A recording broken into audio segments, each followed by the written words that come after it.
Hello and welcome back to Counting Pennies with Gen Z. In this video, I wanted to go over my financial priorities, just in terms of areas which I am okay with saving more money in and areas that I'm okay with spending more money in. If you missed my first video, I highly recommend going back and checking that one out, just to give you a little bit more of an idea of who I am, where I'm at, my income, net worth, how much I save, that type of thing. And then coming back to this one, just because in this one I will go a little bit more in depth into areas of saving and areas of spending. Before we do get started though, I do want to put out a disclaimer that these are my financial priorities. These may not and probably will not apply to you and your situation. And so areas that maybe I like to save more money in, you're okay with spending more money in. And maybe areas that I spend more money in, you're okay with saving more money in that area. So we're all different. Just because I'm doing this way doesn't mean that I'm right or wrong either way. So just wanted to get that out of the way first. But we can just jump right into it. Beverages, save. And so this applies to most beverages, whether it be sodas, coffees, teas, mixed drinks, that type of thing. I really don't like to spend a whole lot of money on beverages. I keep it pretty simple. I'll drink tap water, and I also will drink a whole milk as a 24-year-old adult, which I know is very weird, but regardless, I'm not a coffee drinker. I'm really not a big soda drinker. And these are areas that I know it's only $5, $6, $7 a day for a coffee. But of course, those small purchases can definitely add up over time. And so I just like to save my money by really not indulging in many beverage purchases. And if I am out at a bar drinking, I will tend to go for the light beer, because I am a fan of light beer. I know also grows to a lot of people, as opposed to the fancy mixed beverage or the fancy IPA, just because that is also cheaper. So beverages, that's an area that I tend to save in. Roth IRA, that's an area that I spend in. Now by spending, I just mean that I am putting money towards my Roth IRA. I do not mean that I am taking money out from my Roth IRA yet and spending it. And with the Roth IRA, there are 1,000 videos and 1,000 articles on why you should be putting money towards it and trying to max it out every year. I personally do max mine out every year, which I did go into in my first video. So I'm not going to bore you with why you should be putting money towards it if you're able to, but I'm just going to recommend that you do. And if you are interested in it, there are 1,000 videos out there which will definitely help you get started with that, as well as show you the benefits of it as well. So Roth IRA, that's a big financial priority for me. Pets, this is a controversial one. I personally do not own any pets, nor do I have the desire to own any pets in the near future.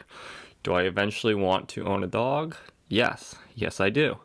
Would it make the most financial sense for me, 24 years old, living in an apartment, to own a dog? No, probably not. Now, I get that if you've grown up with dogs your entire life, maybe you got one in college or brought one to college, or cats, or whatever that pet is. I get that you are used to always having a pet with you. And so therefore, that is a financial priority for you, just because of that bond that you have with pets.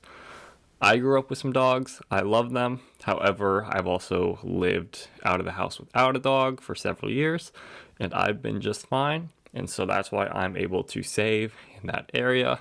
I know that pets can get very expensive, whether it be the food or vet bills or grooming or finding care for them if you have to go out of town, etc., etc. So this is an area that I choose to save in right now. However, I do know that once I have a house and hopefully a family at some point, I know that I definitely will want a pet, definitely a dog. But until that time happens, I am completely fine with not having a pet and being able to save in that area. Health, spend. This is an area that I am okay with spending money in, whether it be my gym membership or supplements or healthier food. This is an area that I have no problem spending a little extra money in, just because my health and my fitness are both very important to me.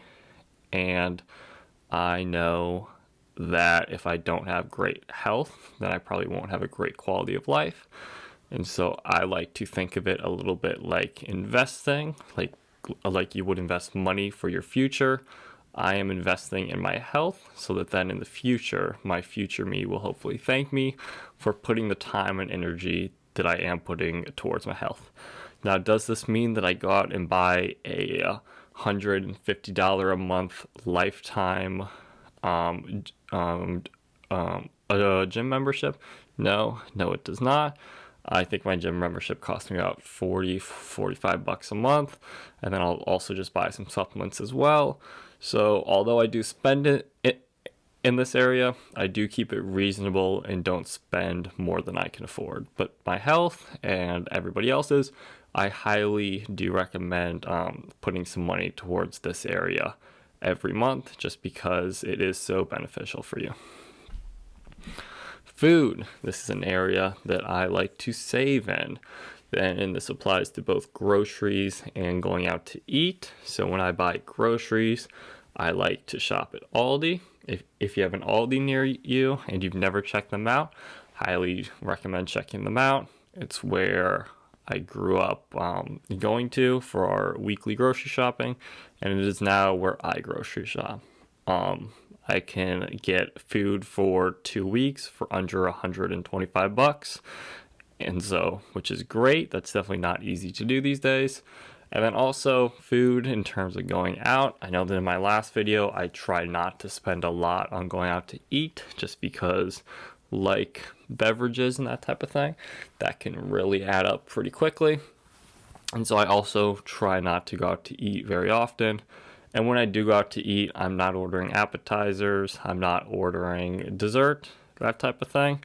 I'll still have a good time and enjoy myself, but I'm not just going to throw $30, $40, $50, $60 towards a dinner. So food is an area that a lot of people can spend a pretty good amount of money in, but if you really look at it, it's not too hard to cut some money from that budget, so you can save some and put that money towards other financial priorities of yours. Car maintenance, spend. Notice how this says car maintenance and not car. I am not advocating that you go out and buy a car that is out of your budget. I personally did not go out and buy a car that was out of my budget, but with that car, I recommend not putting off car maintenance. So for me personally, that's my car on the right there. I've had it for about 3.5 years now. It's been great for me, and I will get it checked out every 6 months or so with my mechanic, just to check if there is any maintenance that needs to be done. And when there is that maintenance, I have no problem giving the money for that maintenance. Now, a big thing with this is it's easy just to take your car to the dealership and overspend immensely on the maintenance there and the repairs there. I do not recommend that. I recommend finding a local mechanic, either based on reviews or based on recommendations from a friend, and sticking with them. They will both be much cheaper than taking your car to the dealership, and it's also nice to support that small business as well. So yeah, definitely do recommend keeping up on top of the car maintenance, because for me personally, there's no worse feeling than knowing that my car has an issue, or that it needs something, or that it wasn't able to start, all that stuff. And so I stay on top of my car maintenance as much as I can, because I know that in the long run it will work out, just because I don't want for my car to break down and then I'm stuck trying to find a new car, especially in this market. So car maintenance is where I have no issue with spending money. Subscriptions, save. This applies to all the subscriptions, whether it be a streaming subscription, a meal service subscription, anything like that. I think currently I have an Amazon Prime subscription. I have my gym membership, which is a subscription. I'm also part of the Spotify family plan as well, which is another subscription. And so it's easy to kind of forget about these things and just let them bill you month after month after month. I know that I was being billed by Chegg every single month just because I got lazy with it and never contacted them to say, hey, I'd like to cancel this. And so, yeah, it's super easy just to go through your statement and just take a look at, okay, let's look at these last 30 days and let's see what reoccurring payments I have every single month. And I know that there are apps or websites out there as well, which I've seen advertised recently, which will tell you all of these quote unquote hidden subscriptions, which I don't see why they're hidden, just because you can view them in your statement every month. But regardless, there are definitely resources out there which can tell you a little bit more about your subscriptions, but just stay on top of your statement and everything. And if you see something that you're still being billed for that you don't use every month, then definitely try to clear that out. Life experiences, spend. I am okay with spending money on life experiences, whether that be a concert like shown on the left there. I was at a Blue October concert last weekend. It was a great time. I do not regret spending that money on the ticket. On the right there is a man who is much more attractive than me with his lovely girlfriend right there on a nice date. So yeah, I'm just going to say that life experiences you should not cheap out on just because you have the excuse of, oh, but like I should save the money, that type of thing. Because in the end, it's the life experiences which will make up your life when you look back on it. And so don't get so tight-wadded that you miss out on life experiences. Stuff, save. This is very broad, I'm aware. But when it comes to stuff, I tend not to buy a ton of it. And when I do buy it, I always try to find a good deal. So when I was furnishing my apartment a little over a year ago, Facebook Marketplace and Craigslist were my friends. And also, when it comes to that type of stuff, don't be afraid to ask if they can go down in price as well. I know that I got the TV I have now, I got it used and I got $100 off. Just because I asked, which was really nice. I know that my sound bar, I also got that used. I think I got $25 off of that. And again, it was just because I asked if they could come down in price a little bit. So definitely don't be afraid to buy used. And now there are some things which I won't buy used. However, for things like decorations, my furniture, some of my electronics like my TV and soundbar, I have no problem buying that stuff used. This also applies to things like clothes and shoes. If I do go shopping for clothes or shoes, I'm headed right for the clearance racks first and starting from there. And if I don't find anything in a store, I won't buy something just to justify my trip. I will just take it as a loss and move on to the next one. So stuff, especially with Amazon these days, it's easy to spend a lot on it and buy a lot of it. My recommendation is just don't get in the habit of if you see something and then you buy it. Self-control and discipline are very important when it comes to this type of thing. Gifts, spend. This is an area that I like to spend in. I like to show my love by giving gifts, and so I'm not afraid to spend a little bit in that area, whether that be gifts for family at Christmas or gifts for significant others, that type of thing. I'm okay with spending more in that department just because I really do enjoy giving gifts. So yeah, just don't cheap out on that. That also doesn't mean that you need to go out and spend several hundred on somebody just because you think that that shows that you really, really like them. If you're able to do that, then great. But don't just spend just to spend on gifts.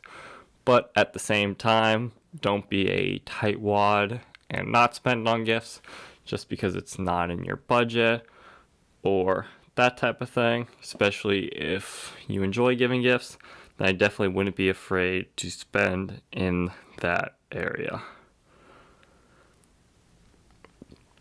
And I believe that is everything. Once again, if you guys have any questions, please feel free to put them in the comments below. Also, any suggestions for future videos, I would love to hear those as well. I hope to turn this into a weekly type of thing and potentially also expand from personal finance. So if you guys have any suggestions in terms of next videos or where I should take this channel, I would love to hear it. But other than that, thank you all for watching, and I will see you all next week.